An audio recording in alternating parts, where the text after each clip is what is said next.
Hello everyone, this is David, and tonight's movie that we watched is Godzilla vs. Hedorah, or Godzilla vs. the Smog Monster.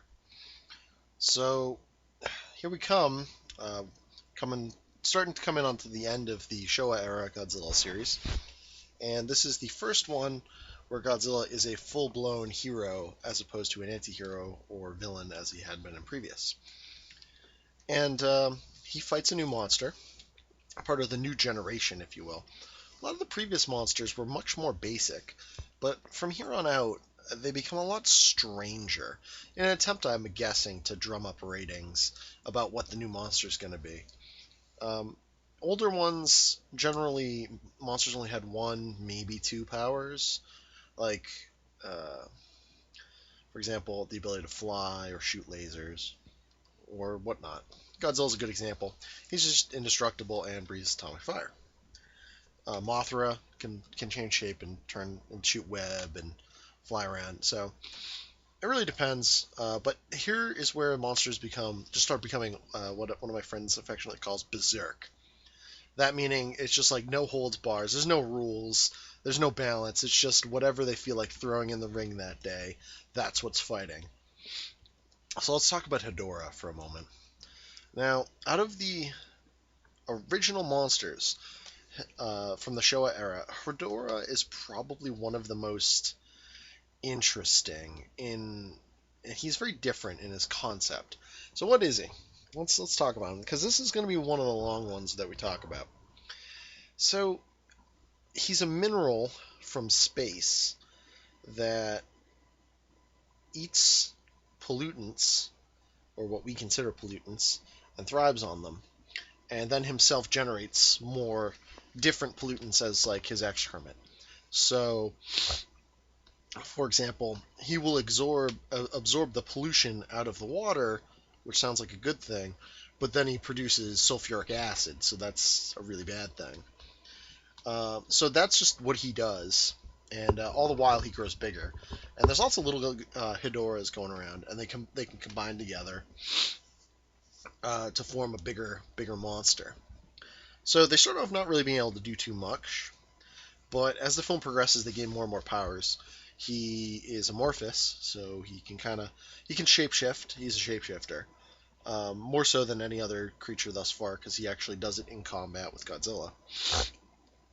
Um, he is amphibious. He can go on land. He can go on the sea, but he also can fly. In one of his later forms, he gains jet propulsion effectively, and he also has a assortment of different weird attacks. He can shoot lasers out of his eyes. He can spray toxic fluids. He can do all sorts of really like bizarre things. He's kind of like a more solidified form of the Blob, if you will. So that's Hedorah. He's a pretty formidable foe, all things considered, and this is also a strange movie because it's kind of geared towards kids. But at the same time, I can't really say it's really geared towards kids because there's some pretty graphic scenes in this movie, and it's it's just really a bizarre film, and it's just something you have to see to really understand. So this one starts off with this fisherman, and he brings this thing to this doctor, Doctor Toru, and he checks it out, and it's like this weird looking tadpole. And he goes, okay, we're going to go look into this. And his son and him go down to the ocean. And he goes scuba diving. And Hedorah comes up. And Hedorah's in like his tadpole form at this point. It looks like a big old tadpole. Comes up and jumps out of the water. And the kid tries to stab it with his knife as it flies over him because he thinks it's attacking him, but really isn't. And the knife just goes into it and just runs through it because it's made out of goo. Doesn't have any effect, but it burns the child's hand. And then later, the father meets it underwater. It scars his face, and he resurfaces and comes back. I start doing research on Hedorah, and they find out that it's a mineral. It feeds off of pollution, and that the pieces from the tadpole that they had will reanimate when put into basically dirty water, like polluted water. So that's interesting. And Meanwhile, more and more attacks are happening. Hidora's starting to attack ships and whatnot. And the little boy dreams about Godzilla coming to save the day. Although it's vague if it's a dream or if it's actually happening, and he's like kind of precognitive, or if it's just like simultaneously happening. There's like a flow of garbage that floats out to wherever Godzilla is, and Godzilla shows up to the setting sun and burns the garbage and follows it back and comes up into this industrial complex at night where he fights Hedorah. But while before that happens, there is a psychedelic um, club scene to the song "Save the Earth," which is the theme song of the movie, and it's just crazy. It's nuts because a guy starts hallucinating. He starts seeing everyone wearing fish masks, and then Hedorah comes in and he like busts down the door. Everyone gets really freaked out, and he pulls back before he gets anybody. But this is not before he has killed people. He's killed a bunch of people at this point. He turns them all into bones. And they're like, oh crap, that's no good. And he's feeding off of smokestacks. Godzilla fights him and he runs off into the ocean. Okay, that's interesting. So what happens next? Well, they're like, well, there's also intercut with that. There's these like cartoons about what Hedorah's going to do next, which I think is really weird. No other like Godzilla movie has had cartoons interspliced with it. So that's kind of strange. It's kind of like a variety show in that regard. It's like, here's some monsters, here's some psychedelic dancing, here's a music video, here's some children's cartoons. We don't know what the fuck is going on anymore. This doesn't make any goddamn sense. Sure, whatever. So next, this is when it gets really kind of grim. So Hedorah, they're like, okay, so it should be safe during the day, but at night Hedorah comes out, and he'll come out if it's cloudy or rainy. So just bear that in mind and work appropriately. So, turns out, well, his next evolution is like a flying saucer form. Kind of weird. And he has like these three little jets that keep him going. And he spews forth clouds of sulfuric acid, which is really bad for anyone that gets caught in them. And he kills a lot of people, or at the very least, wounds a lot of people. It turns a lot of people to bones. There's a very graphic scene of someone getting covered in acid and dissolving into bones, which, like, it's not really graphic for nowadays. Like, I didn't blink at it or anything. It's not like watching a Saw film.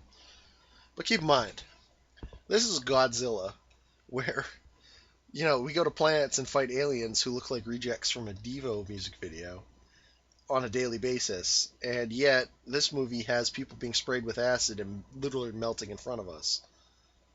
A little different. But okay, fair enough.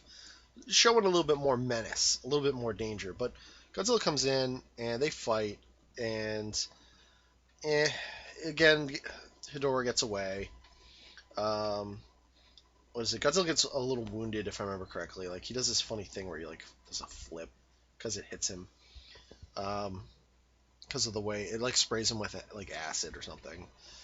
So then they're trying to figure out what they can do about Hedorah, because he's a big issue. He's causing all sorts of problems. And the doctor figures out how to make this thing that'll fry the little tadpoles. So it should work on the bigger ones.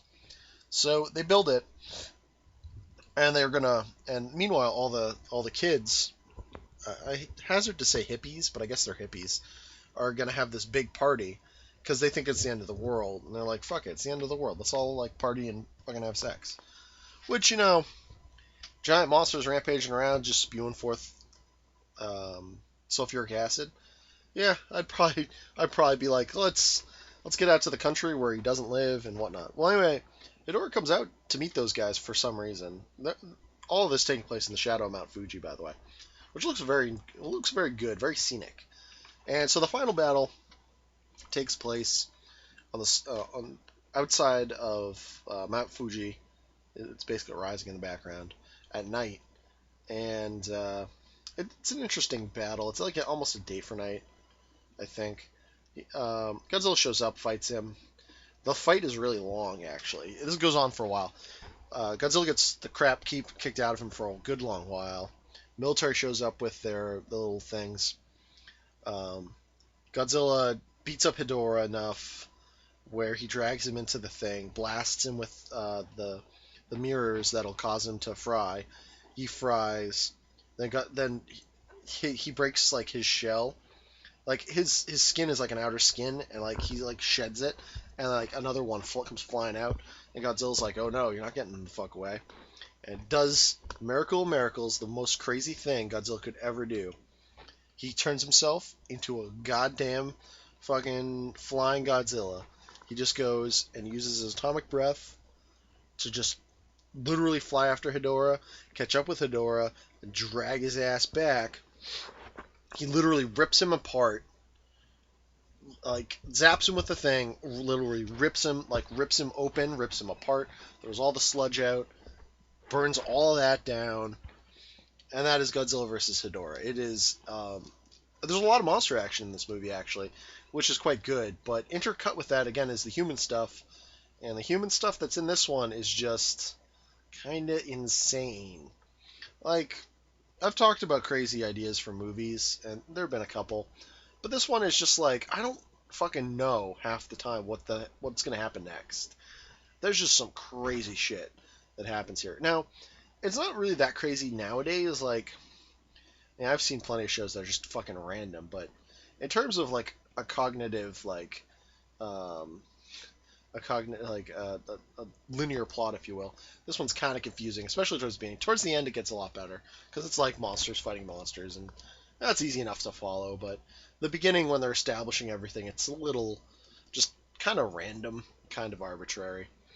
That being said, I'd say check this one out, if for nothing else, for how just weird and different it is from the other ones.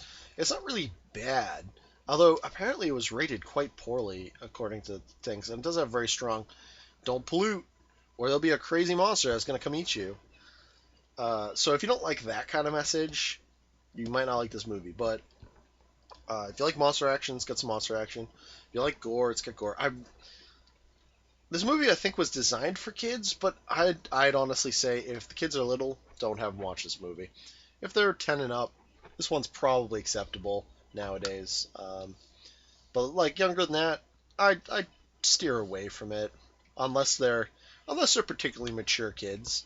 You know, judgment call on that one, or watch it beforehand and see if you feel it's okay for them. You know, make your own judgment calls on that. Every kid's different, but yeah. Aside from that, I'd check it out at least once to understand what's up with it. It's a weird ride though. It's an interesting and weird time. Well, anyway, good night, folks.